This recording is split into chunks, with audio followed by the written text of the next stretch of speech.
Yun, kamusta mga aport? Anong balita sa inyo? So for today's video, panibagong laro na naman ang ating i-unbox at bibigyan ng review. At kung bago ka pa lang sa channel ko, huwag mong kalimutan i-click ang subscribe button.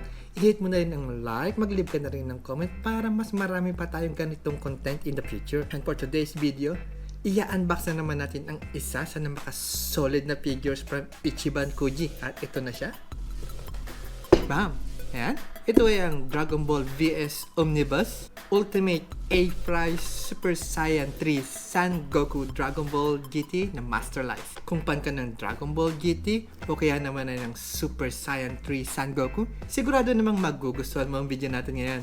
Pero shout out muna tayo. Shout out tayo kay Boss D Toys dahil sa kanya natin nakuha yung figure na to. Shout out sa iyo, boss. Kung kayo ay isang Dragon Ball figure collector o kahit anong line pa ng toys ang inyong kuno-collect, pwede nyo bisitahin ang kanyang Facebook page mga aport at napakaraming murang action figure toys ang makikita ron. Hindi lang Dragon Ball, kung anong anime ang trip mo. Visit ka lang sa may Facebook page niya. Kung wala naman siyang stock, pwede niya rin itong hanapin para sa'yo. At yun, tara na. Magsimula na tayo.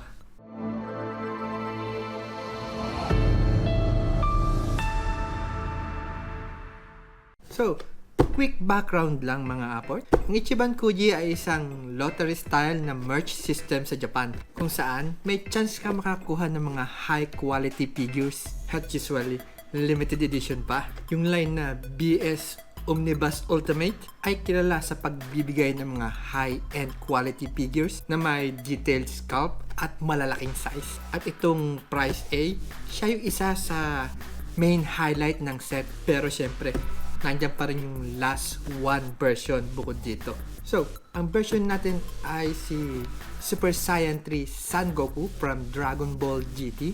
Ibang-iba siya kumpara sa Z version kasi mas youthful yung katawan niya pero same intense aura at transformation. So, let's start with the box. Makikita mo agad na premium yung dating. Malaki yung packaging, may high quality print ng figure at kita mo agad yung Super Saiyan 3 Goku sa harap. Malinis yung design, hindi masyadong cluttered at talagang pinapakita niya na special price ito. Sa gilid may ibang angles ng figure. Honestly, kahit hindi mo pabuksan, collectible na rin yung box mismo. At ang figure natin for today ay BIB or back in box. So buksan na natin siya. Yan, maayos naman yung kanyang kaka-packaging. Uy, merong previous si Boss D. Yan Naruto. Ayos, maraming salamat Boss D. Ito yung figure. Ito yung main body. Nakabubble wrap pa siya. Tapos may plastic. Secure na secure para hindi siya magkaroon ng damage o ng paint transfer. And yung kanyang foot support. So napakadali lang ng pag-assemble sa kanya. Walang hassle. Plug and play lang siya. Wala siyang masyadong complicated na parts. So yan. Bam. So, let's start with the sculpt. Grabe. Solid na solid yung pagkakagawa sa buhok ni Goku. Alam naman natin na ang Super Saiyan 3 form ay sobrang iconic dahil sa haba at kapal ng buhok. At dito, na-capture nila yun perfectly. Makikita mo yung bawat strand, hindi siya mukhang blob lang. Talagang detailed at may flow. Yung face sculpt naman, very accurate sa GT version. Medyo mas bata yung features pero intense pa rin yung expression. Yung muscles niya, hindi overdone pero defined. Sakto lang para ipakita na bata siya pero malakas pa rin. Pagdating sa paint, maganda rin ang execution. Yung buhok may slight shading para hindi flat yung kulay. Yung skin tone, consistent at walang noticeable na paint bleeding. Yung ginya, yung yellow at blue, vibrant at buhay na buhay tignan. Hindi siya yung sobrang premium tulad ng resin statues pero for an Ichiban Kuji figure, panalo yung quality nito. Yung pose ni Goku dito ay very dynamic pero hindi over the top. Parang ready siya for battle, may konting forward stance at kita mo yung intensity.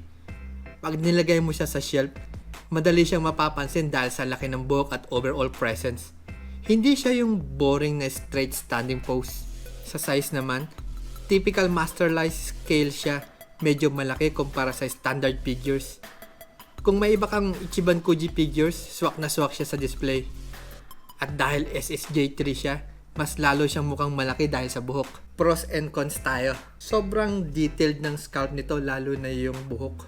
Accurate din yung design niya sa GT version. Maganda yung overall presence niya, pang display talaga. Cons, kung titignan mo, parang hindi siya ganun kalaki. But since sa Dragon Ball GT is ginawa nga talaga siyang bata, so yun lang talaga yung size niya. At yung paint niya, medyo nakulangan lang ako sa shading. Pero overall, mas lamang pa rin yung pros kesa sa cons niya. So ang tanong ngayon, worth it ba ang figure na to? Para sa akin, yes, 100%. Kung fan ka ng Dragon Ball GT o collector ka ng Ichiban Kuji figures, hindi ka magsisisi dito. Isa siya sa kahit simple yung figures, meron siyang impact. At kung meron kang collection lalo na ng Goku Shrine, dapat meron kang GT version.